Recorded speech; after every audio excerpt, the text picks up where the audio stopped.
Yun. Buksan natin sa Roma chapter 1 verse 1 to 7. Mag-Roma na tayo. Sige, basahin natin. Chapter 1 verse 1 hanggang 7. Introduction ng sulat ni Pablo sa mga taga-Roma. Sabi sa Roma 1, Hanggang 6 lang tayo. hanggang 6. Mula kay Pablo na alipin ni Kristo Jesus, tinawag upang maging apostol at humira upang mangaral ng mabuting balita ng Diyos sa inyong lahat na minamahal ng Diyos na nangariyan sa Roma, na tinawag upang maging mga banal. Sumainyo nawa ang pagpapala at kapayapaan mula sa Diyos na ating Ama at sa ating Panginoong Jesucristo. Ang mabuting balitang ito na ipinangako niya noon pang una sa pamamagitan ng mga propeta at nasa saad sa mga banal na kasulatan ay tungkol sa kanyang anak, ang ating Panginoong Jesucristo. Sa kanyang pagiging tao, siya ay pinanganak mula sa lipi ni David at sa likas na kabanalan ng kanyang espiritu. Ipinahayag siyang anak ng Diyos sa pamamagitan ng makapangyarihang gawa ang kanyang muling pagkabuhay. Sa pamamagitan niya, tinanggap namin sa Diyos ang kaloob na maging apostol upang ang lahat ng bansa ay akayin sa pananampalataya at pagsunod sa Kanya. Kabilang din kayo sa mga tinawag na maging tagasunod ni Jesucristo. So dito sa verse 1, inintroduce ni Pablo yung sarili niya, no, sa mga taga-Roma. At ang tawag niya, siya ay pinili at tinawag ng Diyos. Pag sa atin ngayon ito sinabi, mayapang ang dating. Di ba parang nose ka natin pag sinabi natin, ako'y pinili, ako'y tinawag. Parang mayapang, pero hindi naman. Kasi wala na kasi magko-confirm sa kanya kundi siya.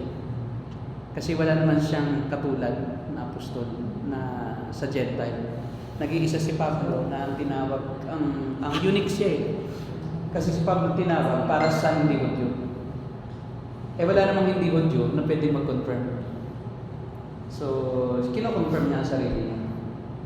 So, kaya sinasabi niya na siya'y pinili at tinawag ng Diyos na maging apostol. Hindi ang sino man. Kasi mahalaga ito kasi may mga apostol kasi na sila tulad ni Apostol Junia na siya ay ginawang apostol ng mga apostol. Parang appointed ng apostle na sila. So, hindi na sila yung unique na apostle na mismo ang tumawag ay mismo ang Diyos. Kaya dito, kino-confirm niya na hindi siya basta-basta nangaral lang. Hindi siya basta-basta lang na isang tao, yun ang kanyang pinapahiwatig. Kundi talagang siya ay unique na tao, siya ay pinili at tinawag. So, ngayon, if we remember, yung pagkatawag sa kanya ay nasa Acts chapter 8. Yun yung tinutukoy niya. May background siya. May background. Ano yung Acts chapter 8? Gawa chapter 8. So may background siya kung paano siya tinawag.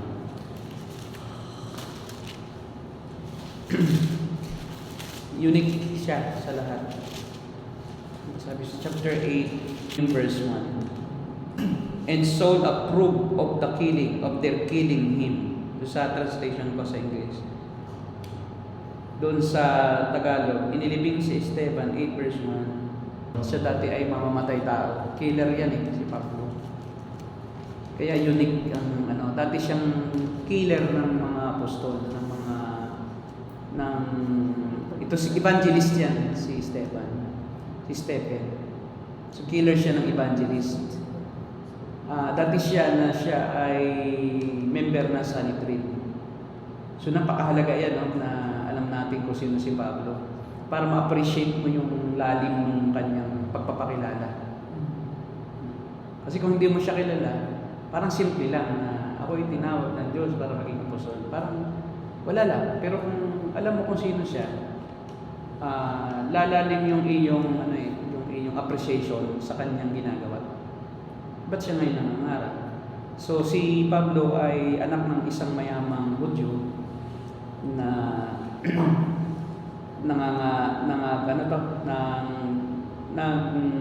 ninegosyo sa Efeso.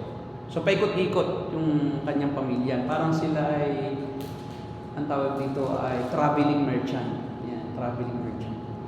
At ang sabi ng mga Bible scholars ay si Pablo, yung tatay niya, pinadala siya sa Israel, sa Jerusalem, upang mag-aral ng abogasya. So, lawyer siya. Noong unang panahon, ang pag-aaral ay hindi katulad ngayon na may classroom, may number ng hours na kailangan para maging ma-fulfill mo yung units. So, per hour, 1 unit. Ngayon. Tapos, kailangan mag-enroll kasi systematized na yung educational system dahil modern world na. Pero noong time nila Pablo, ng Panginoon Jesucristo, ang pag-aaral ay hindi kailangan na mag-enroll. Kailangan may endorsement ng mayaman. Kung mayaman ang iyong professor, mayaman rin lang ang nakakapag-aaral dahil personal ang sweldo. Hindi ba yung parang walang takda pero personalan na iniaabot. Yung token ang tawag noon. Tapos pagka ang professor mo ay masyadong magaling, kinikilala, mahal, kaya pwede ka lang mag-aral, pwede ka lang maging abogado kung mayaman ka. Ngayon, ang teacher niya sa pag-aabogado ay si Gamaliel. Si Gamaliel ay isang well-known na professor sa law. Ngayon, pag sinabi ding law, hindi tulad ng law ngayon. Diba? May mga civil law, may criminal law, may mercantile law, tapos may business law. Hindi ganon. Ang law noon, law of Moses ang gamit. Yung Pentateuch. Wala pa noong modern categories o modern tawag doon. Yung course description. Ang mga karapatang pantao ay based on the law of Moses sa Pentateuch. Yung sa Leviticus, Deuteronomy, yung alam niyo yung pagka sa Deuteronomy, no? Yung pagka sa Leviticus, ang isa sa batas, halimbawa, wala na ngayon yun eh. Yung uniqueness, yung Jubilee, Year of Jubilee. Ang Year of Jubilee, at the 7th year, na may utang ka, halimbawa, isinanla ko yung bukid ko sa kanya, tapos in exchange of, let's say, capital, money. Pag hindi ko nabayaran yon, after 7 years, patatawarin na niya ako. Yun yung taon ng pagpapalaya sa pautang. Year of the Jubilee. Halimbawa, may buntis, tapos nag-away yung may nag-away na dalawang lalaki. Itong si buntis, dahil marites, andun siya sa nakikiususo. Ngayon, sa kaaaway nila, nasipa itong si buntis. Di ba? Pag namatay yung anak ni buntis, yun ang law. No? Pag namatay yung anak ni buntis, papatayin yung nakasipa. Pero kung walang kamatayan, pagbabayarin siya nung abogado. Yan. Ng law of Moses. Pero yung tao yun ay nagtapos na siya nung kurso na itinuro ng isang tao lang. Isang tao lang ang teacher, walang marami. Disciple ang tawag, kaya discipleship. Ang pagtuturo noon, discipleship. Yung personal na sumusunod ka talaga, pasunod-sunod ka. Kung saan naroon yung teacher, nandun ka rin. Kung saan siya pupunta, doon ka rin. Ino-observe mo yung lahat ng ginagawa niya, saka sinasabi niya, minimemorize mo. Ang pa-exam ganun din. I-examine ka, o ano ito, tatanungin ka niya. Pero mayroon ng pulpit din naman. Pero hindi pulpit na kagaya na yun. Yung pansulat ng mga panahon. Binidip sa pwedeng atswete, pwede basta makakasulat. Yung mga ink nila noon ay yung mga mancha. Yung mga nagmamantsa para hindi madali matanggal. Sulat-sulat din sila. Ngayon, Ang units nila ay based on, ano yun, based on expertise, hindi based on hours. Kasi possible na pag matalino ang tao, 2 years lang, kung kaya na niyang tapatan yung knowledge ng kanyang ano, tapos na siya. Walang akyatan sa stage. Basta sabihin lang ng kanyang apostol, ng kanyang teacher, okay ka na.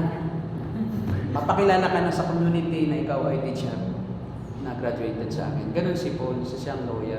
Kaya mayaman dahil si Gamaliel ay, kumbaga sa panahon ngayon, si Gamaliel parang ang katapat niya ay si Defensor Santiago o kaya si C.J. Sereno. Parang Supreme Court Justice. Kasi si Gamaliel ay advisor ng lahat ng lawyer. Kaya nung mapapansin nyo, si Gamaliel ilang beses nabanggit noong time na inuusig ang mga apostol, namatay ang Panginoon Jesus, di ba?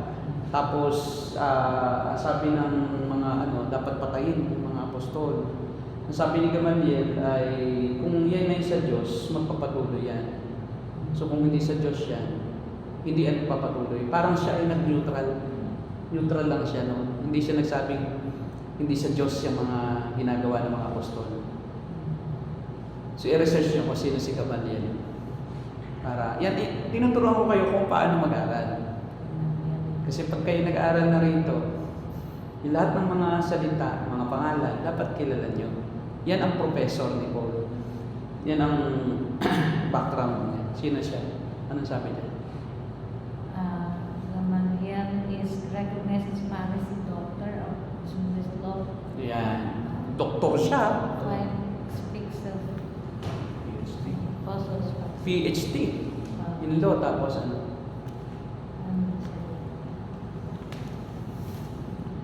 Gamaliel as a man held in great esteem by all Jews and as the Jewish law teacher of Paul. Jewish law. Hindi yung law ng ibang... Sino pa? Ang mukha niya ganito. Yan, Jessica Gamaliel. Binigyan ng picture. Grabe ng mukha to. Sobrang pero hindi siya pangit. Ermitanyo. Parang ermitanyo. Ngayon, usually kasi, pag sa Jew, pag mahaba ang bigote mo, tanda ng holiness. Pag nag-ahit ka, makasalanan ka. Ito na yun. Kaya kailangan alagaan mo, pahabaan ng bigote. Hanggang mata kayo. Diba? Kaya yung mga reform, para banal. Nakikiuso ba? Mga banal yan, baga mahaba ang bigote. Hindi ba rin kalbo? Basta ang bigote. Kasi kalbo si Calvin eh. John Calvin, kalbo yun.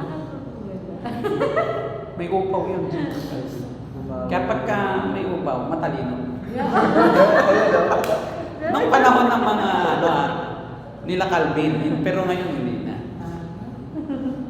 Okay, tamo, nagtatakip sila ng ulo para magbukhang kalbo. Pero yung balbas, pinapakita yan sa publiko. Para mas mahaba ang balbas mo, mas maputi, mas matalino. Tsaka yung bigote nila, hindi rin nag-aahit. Saka hindi uso nung pag-aahit. Walang ahit-ahit. Babae naman, hindi uso pagpapagupit. Pag nagpagupit ka, bilyas. Postis ka. Kaya ba, nakita ka sa naglalakad, maiksi ang buhok mo, pakausapin ka na ng mga bumibili ng panandilian na liw. Magdidil na kayo doon. Magkano? Si Gamaliel ay leading authority in the Sanhedrin in the early 1st century. He was the son of Simeon ben Hillel and grandson of the great Jewish teacher Hillel the Elder. So mga teacher ang mga pamilya. Great, mga great. He fathered Simeon ben Gamaliel. Gamaliel, walang Gamaliel. Siya naman ay Gamaliel. As a Pharisee, doctor of Jewish law, he speaks of Gamaliel. Acts chapter 5, ito yung sinasabi. Acts chapter 5 speaks of Gamaliel as a man held in great esteem by all Jews and as the Jewish law teacher of Paul the Apostle.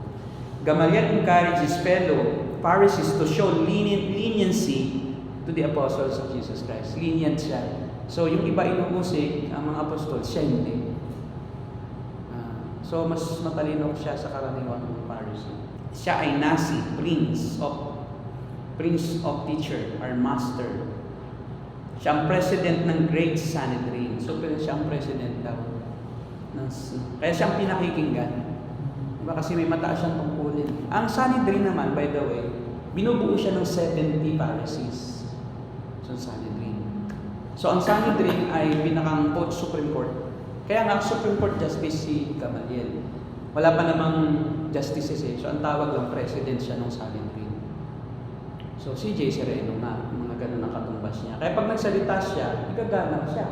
Kahit ng mga associate justices. Parang si ano siya, si Hilario Davide. Parang siya ay ginagalang ng both camps eh.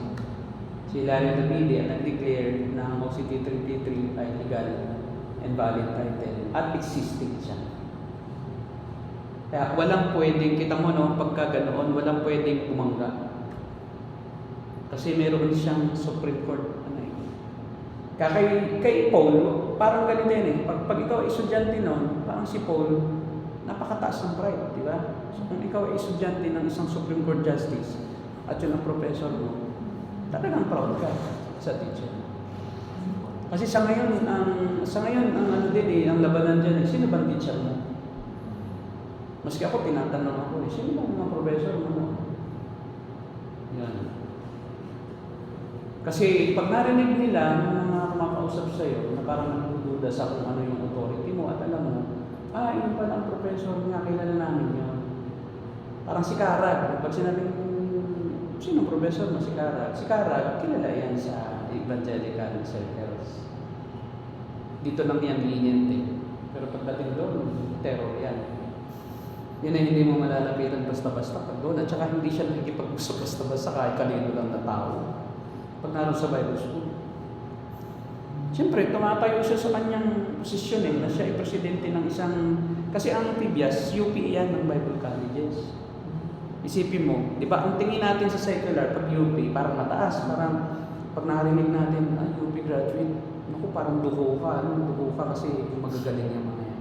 Ganun din ang PBIAS, parang pagka narinig mo yung salitang PBIAS sa evangelical community, kasi kayo, Pentecostal kasi si Sarah, hindi alam niya. Kayo naman, malayo kayo, evangelical kayo, alliance, hindi naman nyo alam yun. Pero ang magaling nila, Syra, yung nagpapakilalang ako'y apostol. Pag nagpakilala, apostol ito. Yung mga nagpapatumba, yun yung mga authority kila Syra. Kahit wala kang aral, basta nag-fasting ka ng 40 days. Nakaligtas ka sa fasting, nabuhay ka. Ang taas ng tingin ni Syra doon. Ito, holy ito, nag-fasting 40 days.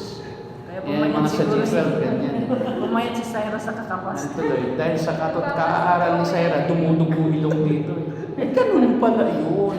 Ganun pala yun. Kasi nga doon, puro yung salita lang na hypalutin na, ganyan, sa loob na rin. Basta ba kalaba ka ba? Dumaan din po kayo sa gano'n? Dumaan din po kayo? Ay, kami ganun din. Dati po? Oo. Ito, magaling ito.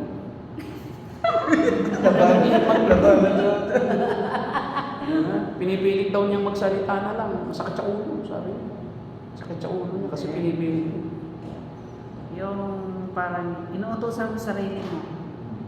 Inuutosan mo sarili mo. Parang yoga ba? Chalet, magsalita ka. Hindi ka magchalet. Inuutosan mo sarili mo. Isip lang yun. Parang inuutosan mo sarili mo na Iniisip mo ang sarili mo na gusto mong abutin ang Diyos. Parang Yun. gano'n. Grabe. Kaya ka parang Haba ng kamay mo. sa isip. Oo nga. Aabutin mo rin. Nasa langit. Parang yoga ka.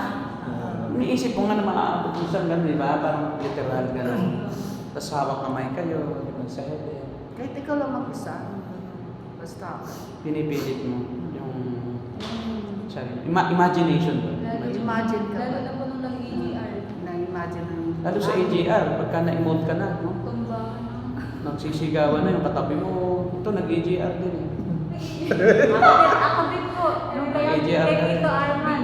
Ako na may evangelical din ako. Kaya alam mo na. Tapos nung pagdating ko kay Tito Arman, ba't parang na-mix, sabi ko gano'n. Mix. Nadala pa ako sa EGR. Nagdalawa. Nawindam ako. Sabi ko, ba't kontento. Emotionalism. Alam ang tawag doon ay Sasaya. may tawag dyan eh, yung placebo effect. Dagdag pa doon na sa Yung condition mag-seminar kami mo. sa social work. Ganon. Ganon din kasi yung leader namin, parang Christian siyang nagtuturo siya ng yoga. Parang nadagdagan ng Oo.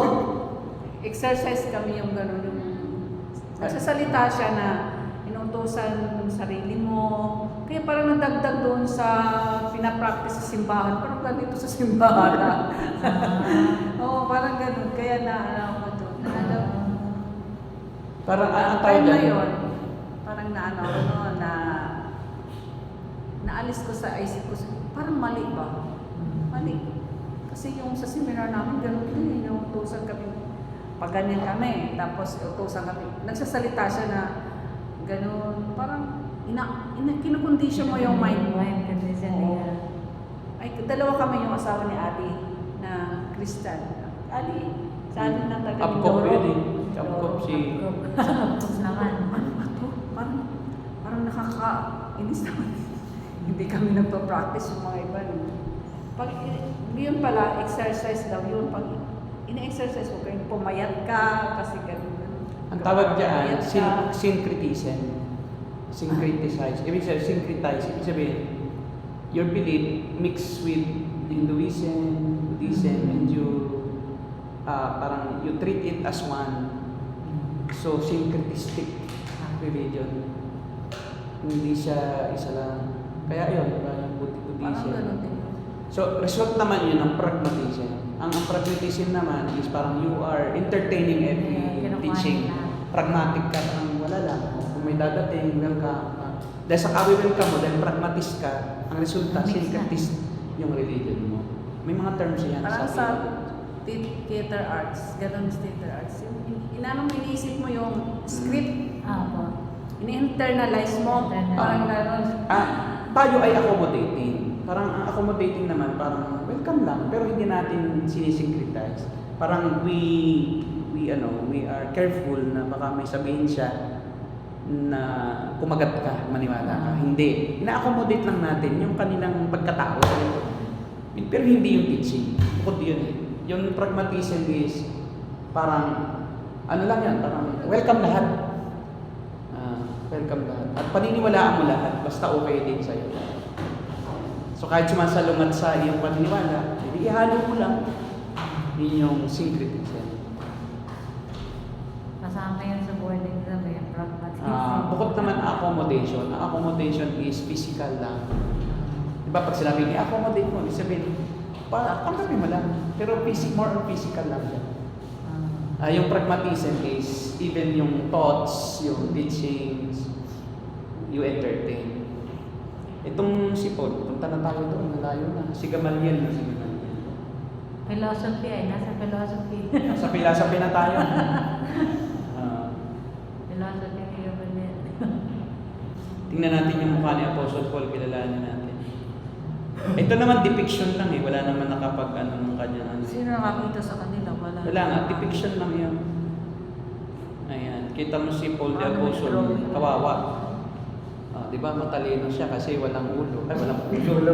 Kalbo, mahaba ang balbas. So, dinidipik kasi yung karunungan. Tapos payat na siya kasi hindi na siya halos kumakain dahil kaaral. Ganun. Yun yung depiction. Ibig sabihin, matalino pag payat. Ano? Kaya nakakalbo ka kasi kaaral Kasi siya. hindi gumagano ka pag hirap. Hirap ng mga kaya nawawala yung buhok. Ito yung tinasabi sa Acts chapter 5. Ito na yung usigin ng mga apostol. Sabi rito, pakibasa chapter 5. Ito yung nakialam si Gamaliel. Nakialam siya. Ito yung sinasabi na nung iuusigin na yung mga tao, papatayin sila. Sa verse 3, papatayin sila eh. Kasi sila Pedro, sinasabi yung tungkol kay Jesus. Sabi rito sa verse 34, pakibasa hanggang verse 35. Sabi po rito, ngunit tumindig ang isang pariseyong nagngangalang Gamaliel, tagapagturo ng kautusan at iginagalang ng buong bayan. Iniutos niya ilabas muna ang mga apostol saka nagsalita. Mga kababayan, isipin ninyong mabuti ang gagawin sa mga tao. Hindi pa nagtatagal na lumitaw si Teudas na nagpanggap na isang dakilang pinuno at nakaakit ng may 400 tagasunod. Ngunit nang mapatay siya, nagkawatak-watak ang mga tauhan niya at nauwi sa wala ang kilusan. Pagkatapos lumitaw naman si Judas na taga Galilea noong panahon ng mga pagpapatala at nakaakit din ng maraming tauhan. Nang mapatay siya, nagkawatak-watak din ang mga tagasunod niya. Kaya't sinasabi ko sa inyo, huwag ninyong pakialaman ng mga taong ito. Hayaan ninyo sila. Kung ang kanilang panukala o pagpupunyagin ito'y mula sa tao, ito'y mabibigo. Ngunit kung mula sa Diyos, hindi ninyo ito masasansala at lilitaw pang lumalaban kayo sa Diyos. Verse 40. Napahinuhod sila sa payo ni Gamaliel. Pinapasok ng muli ang mga apostol at pagkatapos papalo at pagbawalang mangaral sa pangalan ni Jesus, sila'y pinalaya. No, yung sa leader, no? Pero mo, buong Sanhedrin, mga Pharisees, nakikinig. Sabi nga rito, pati buong bayan, no? In all of the people, honor by all people. So, tumayo siya sa Sanhedrin. Yung Sanhedrin yung Korte Suprema. Ibig sabihin, dinila na sila sa loob ng hukuman. Siya talaga Supreme Court Justice. Alam mo, ito malaki ang ano niya, kahit minsan lang siya binanggit. Kasi kita mo, kung sa providensya ng Diyos, siya ang ginamit para huwag munang mamatay. O, hindi wala sana mga ngaral kung patay na. Kaya siya ay malaking instrument. Minsan, mga tao tayo akala natin parang antagonistic eh. Pero hindi natin alam yung palang ginagamit ng Diyos. Meron pala silang part sa history kung bakit nangyari yun. May purpose kasi yun. Hindi basta-basta lang na nagsalita yan. Biro mo ang kanyang argument. Ano yun eh, ang tawag dyan is comparison. Pinag-compare niya. Sabi niya, kita niyo may lumabas si Teudas. Nakaakit siya ng 400 men. Mayroon siyang philosophy, ideology na pinaglalaban. So, anong nangyari? Dahil hindi sila sa Diyos, nawala. Ito namang isa rin, si Judas na Galilea, ganun din. Nawala rin. Sa kanyang philosophy is, kung talagang sila hindi sa Diyos, kahit di nyo yan patayin, mawawala yan. Mawawala yan, mawawasak ang organisasyon yan. Pero kung sila sa Diyos, hindi mo sila kayang pigilan. So, at sasabi diyan, ano pa na kayo lumalaban sa Diyos? Kung sa Diyos yan, sa labanan mo, lumalaban ka ngayon sa Diyos. Galing ng kanyang anak. Galing ng thought niya. Talino talaga ng tao. Parang si Solomon. Di ba? Yung nang matalino. Pinamimili niya, parang persuasion. Hindi siya yung sapilitan na, pigilan nyo. Kasi pagka pinigilan mo ang isang tao ng authority, ng walang philosophy, mapipilitan lang siyang sumunod. Hindi siya magde-decide. Kasi wala siyang comparison sa isip siya eh. Hindi galing sa kanya yung decision mo. Pero kung may pamimilian siya, nasa kanya yan. Ibig sabihin, pagka na-persuade mo siya, meron siya ngayong obligation. Kasi siya mismo ang nag-decide. O tingnan nyo, sige, kung inyong aanahin yan, bahala kayo. Pero kung yan ay sa Diyos, hindi nyo rin mapipigilan. Ngayon, kung talaga namang yan ay hindi sa Diyos, kahit naman hindi nyo pigilan, titigil din yan. At ito yung nakikita ko sa mga kulto. Tapos si Kibuloy, di ba? Wala na. Down na siya. Pag talagang hindi sa Diyos kahit hindi mo pigilan eh. O si Kibuloy, si itong founder, si El Shaddai, lumpo na rin. Si Soriano, lahat sila nagtutumbangan na. Tapos nawawasak ang mga grupo nila. Yung INC, mawawala din yan. Matibay lang ang kanilang cloud sa politics. Pag nawala yan, let's say, walang sumusuportang politika na sa politiko sa iglesia, wala rin. Yung pansamantala lang, kahit matagal yan, sa wakas, mawawala rin. Pag talagang hindi sa Diyos, may hangganan yan. Sa Jehovah's Witness, diba? Mormons. Diba? Kita mo mga Mormons, hindi nagtatagal. Nawawala rin. So kaya, yan. So ito si Pablo, yan ang teacher niya. So kung kilala niyo ang teacher ni Pablo, more or less, ganun din siyang mag-isip. Talino din. Kaya nung magsimula siyang mangaral, talagang mayroon siyang... Alam mo, ganito, tinan mo. Nakikita ko rito, no? Pag ang Diyos talaga ay mayroong ipapagawa sa iyo, hindi pwedeng hindi kanya ihahanda. It's impossible. Like for example, kita mo sa history, halimbawa si Moises, di ba siya yung Prince of Egypt na nagdala sa mga Israelita palabas sa Egypto. Imagine na lang kung si Moises ay karaniwan ng tao, paano siya susundin? Di ba? So ang ginawa ng Diyos sa kanya, in God's providence, ipinaanod siya ng nanay niya sa ilog na ito. Tapos, in God's providence, pinapunta ng Diyos yung prinsesa ng Egypto, yung anak ng Parao. Tapos siya pa ang nakakita, hindi ibang tao, nakita niya yung mismong crib, yung mismong kahon, basket na may alkitran para hindi mo. Tapos kita mo, nung nakita siya, nagkaroon siya ng habag, nilagyan ng Diyos ng kahabagan ng babae, ng prinsesa. So sabi ng mga Bible scholars, kasi nagkaroon ng kahabagan, hindi rin talaga magkaanak yun. Yung prinsesa niya, parang nagtatry siyang magkaanak, hindi siya nagkaanak. So kasi kung siya na may anak at may kakayahang mga anak, ba't pa siya aampun?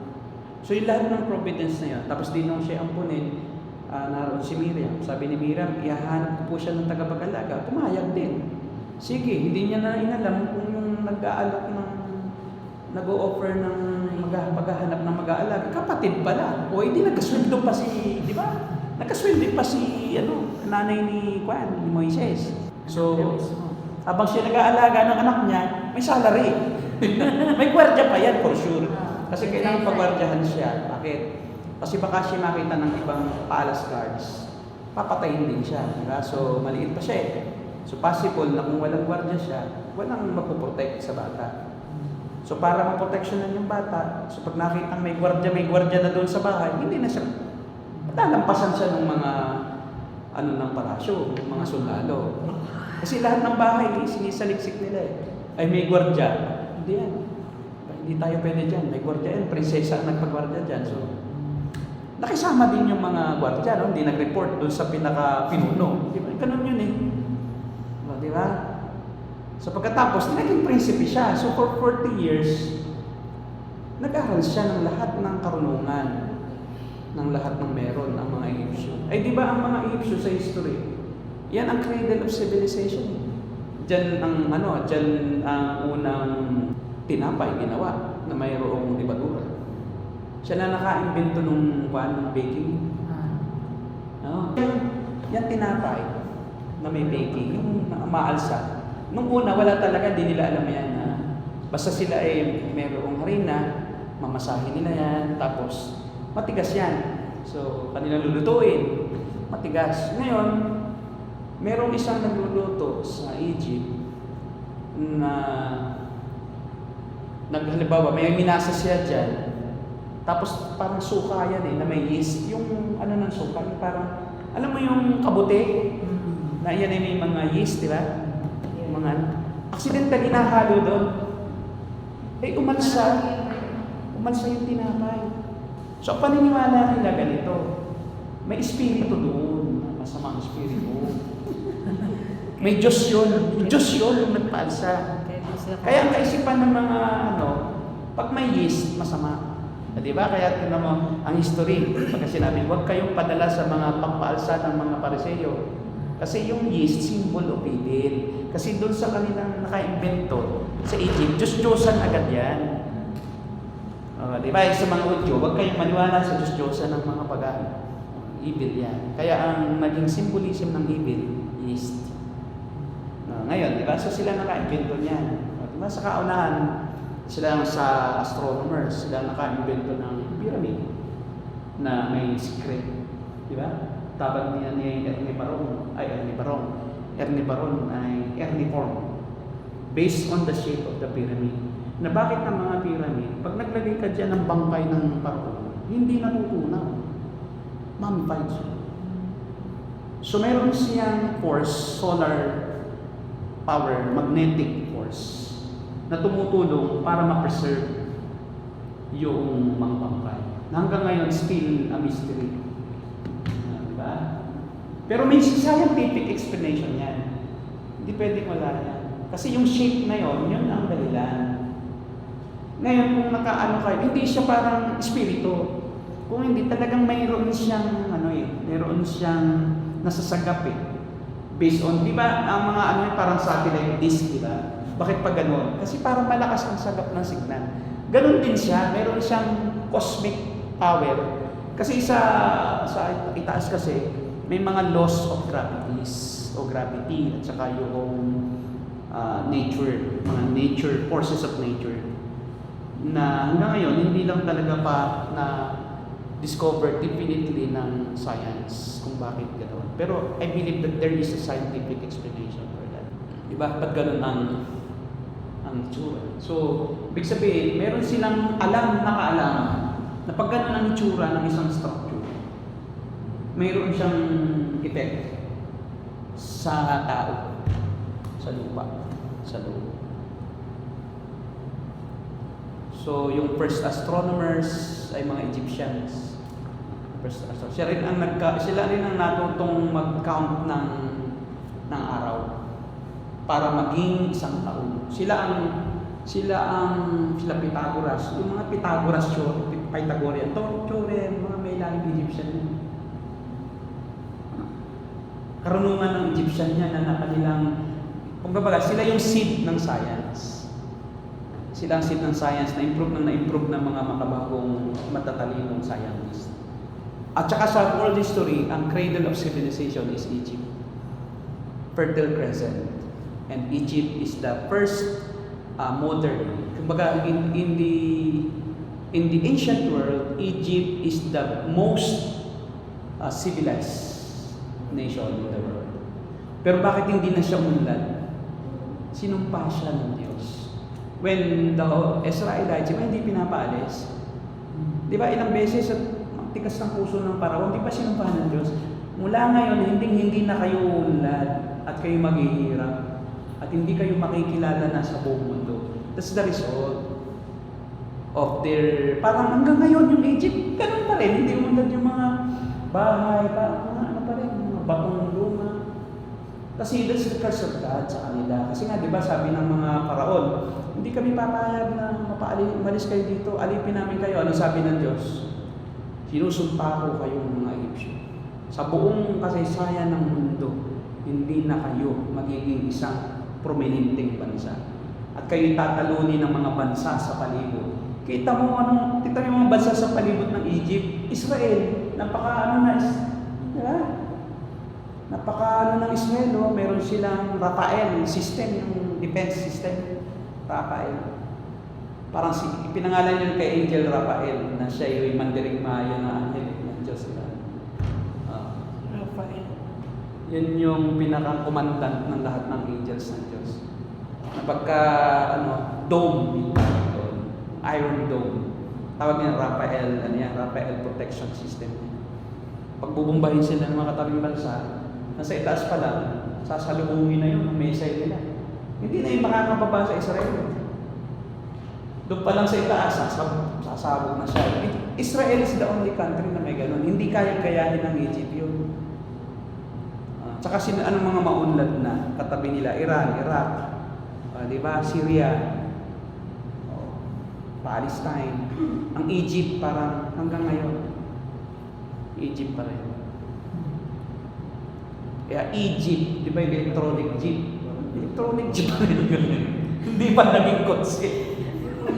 Diba, ang mga bansang may kotse na Kasi ang isang symbol ng civilization, pag nagpo-produce ka ng transportation, mas ng vehicle for transportation, kita mo ang mga umuunlad, Japan, France, Germany. Pero ang Egypt, hindi pa talaga siya assemble ng isang sasakyan. Hindi pa siya nakapagpadala sa buwan. India, nakapagpadala na ng sa buwan.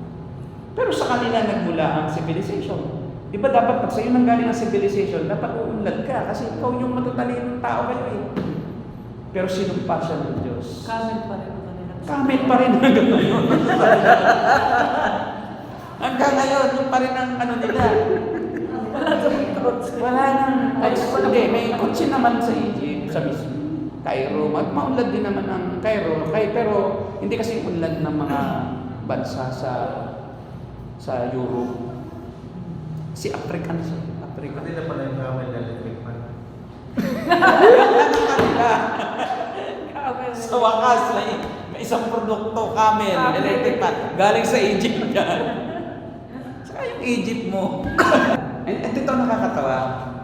Sa history ng Egypt, they deny that Israel, that the Hebrews lived in Egypt at mayroong nangyaring 9 plagues sa Israel, sa Egypt. Talagang dinideny nila yan.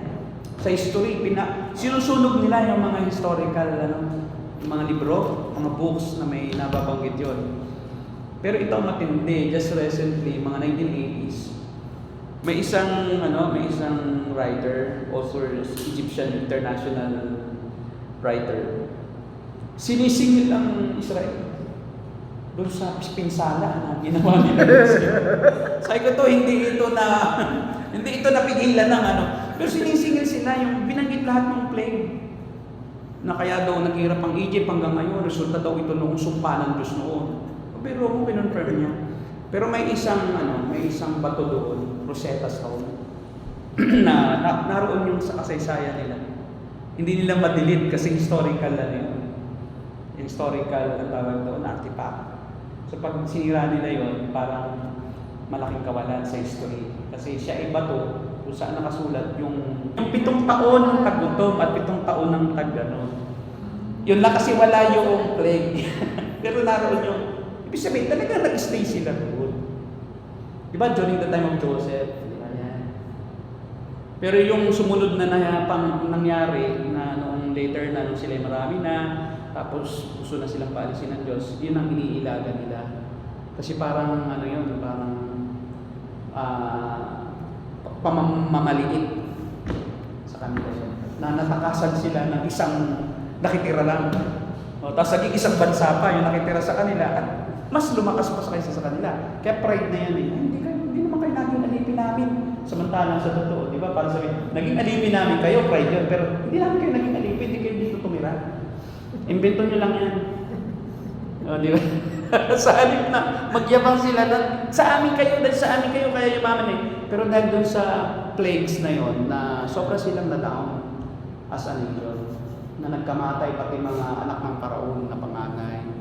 Lahat ng panganay ng hayop, panganay ng tao, basta lalaki, patay lahat. Gabi, Pero each of those plagues are yun ay picture iyon ng defeat ng bawat Diyos-Diyosan. Kasi ang paraon din, Diyos din yan. Yan ang pinaka-cheap na God nila. O di yung pating anak ng paraon, patay din. O pati yung Diyos na ninyo, walang nagawa, anak niya namatay. Yun ang kahulihan. Pero ang pangalawa sa Diyos nila, si Rabin. Si Ra, God Ra. Ang Ra ay Sun God. So ako pala ay Sun God o PG. Kapag ako pala yung nakilala ng mga Egyptian, baka sambahin ako. Ra, God Ra. Di ba? Talaga totoo. Si Ra yun. Si Ra ang God nila. Si Ra. Sasambahin nila si Ra. Pero mo si Ra, nasasamba pa. Yung mga Egyptian na to. Yan yung tapos sunod na yung Pharaoh, yung pinaka-chief of gods ng Egypt. Balik tayo doon, So si Moises, inanda siya, ready na. Pero yayabang naman siya, kung hindi siya parang idadaw ng Diyos. Eh siyempre, puno na siya ng karunungan eh. Ang tendency sa tao, pag siya marunong, pag siya prinsipe, sikat, ang tendency niya, magmataas sila. O kaya ang ginawa ng Diyos, hinayaan ng Diyos, makapatay siya ng isang Egyptio. Tapos ibinaon niya. Ay nakita ng kapwa niya na Hebreo. Sinumbong siya. Ngayon, ang isip ng mga alam na siya ampunin, alam na siya Hebreo din. Naku, threat ito sa atin. Ibig sabihin, pwede ito na kampihan ng mga Hebreo at mag-revolt. Kaya gusto siyang patayin, kaya siya tumakas. Ngayon, pagdating niya sa Madian, tumakas siya sa Madian papunta sa kay Jethro. Yun. Doon niya nakita si Sephora. Tapos, nalimutan na niyang siya prinsipe. Kaya diba for 40 years siya naging ordinaryong pastor. Hindi niya nagamit yung karunungan niya. Paano ka magtuturo sa mga tupa? Kasama mo nga po. Prinsipe ka, tapos tupa yung araw-araw. Ito kaya. Ang yan ang ginagawa. Diba? Pero prinsipe ka, nagtuturo ka sa mga tao, naglilid ka, nakakarwahe ka pa. Tapos yung 40 years, naging pastor ka lang. So nalimutan na niya na siya prinsipe. Kaya siya na siya tawagin. Sa totoo lang, wala na. Sabi niya, hindi po ako marunong magsalita. Nalimutan na niya kasi. Parang down na down siya. Na parang, ayaw ko na po. Hindi ko na alam. Ayaw na niya talaga. Nalimutan ko na. Hindi na ako marunong magsalita. Hindi siya totoong hindi marunong magsalita. Kaya lang sobrang na down na siya. Sobrang na siyang, ikaw ba naman ang for 40 years, wala ka nang papastol ka? Diba? Halimbawa, kahit ako, professor, tapos bigla ako naging maraming Islam for 40 years. Eh talaga, pag di mo pinractice yung pagtuturo mo, na hindi ka nakasay. Mauutal-utal ka talaga. Yun yung niya na, ako po yung utal. Kasi nga, hindi na siya sanay. Eh sabi na niya, hindi, inihanda na kita di ba? So, dinaon muna siya. Para pagdating niya roon, kasi alam mo si Moises ang pinakasabi sa Bible, siya, bukod kay Abraham, siya ang pinakamapagpakumbabang tao sa mundo. Marami ka na nga. Maliban sa Panginoon sa Kristo. The humblest person on earth, si Moses. Sobra namang napaka-humble niya. Na hinahayaan niya yung kanyang kapatid na murahin siya sa harapan ng mga... Baka pinarusahan si Miriam. Di ba ginalitan siya ni Miriam? Kami ang leader, hindi ikaw, Moses. Kasi si Moses hindi marunong magsaway. Wala siyang, tawag doon, wala siyang yung parang authority na sawayin. Ay Pentecostal si Miriam. Pasaya-usaya, tamburin, yan yung ginagaya ng mga Pero kung dinala mo sa church yung tamburin, hindi naman church yun. Dahil sa tabing dagat yun. Kung ka sa tabing dagat magtamburin, nagtamburin kasi si Miriam. After nung makatawid sila, di ba? Ang sabi doon, pagkatapos sila tumawid, kumuha ng tamburin si Miriam at nagsasayaw sa tuwa. Tapos yun ang sabi naman ng mga Pentecostal. Ito nga si Miriam, nagtamburin sa church Hindi naman church yun. Dinala mo sa church yung tabing dagat. Yun ay celebratory song. Hindi yun lagi nagtamburin si Miriam. Minsan lang. Doon pa sa pagtawid sa dagat. Tumawid ka muna sa dagat. Nakatakian. Katakian. Saan ka magtamburin? Talagang yun ang context, diba? Pagdaong Magpasalamat ka sa Diyos. Maling context. Kita mo, hindi ka makapag-worship sa ganyan. So, inihanda si Moises. Inihanda rin si Paul. Kita mo si Paul, ginawang abogado muna. Kasi kung ikaw hindi ka abogado, magpipreach ka sa mga Gentiles. Sino ka? Ang mga Gentiles, kita mo, si Pablo kaya niyang umarap sa kay yung gobernador. Si Felix, gobernador ng Roma.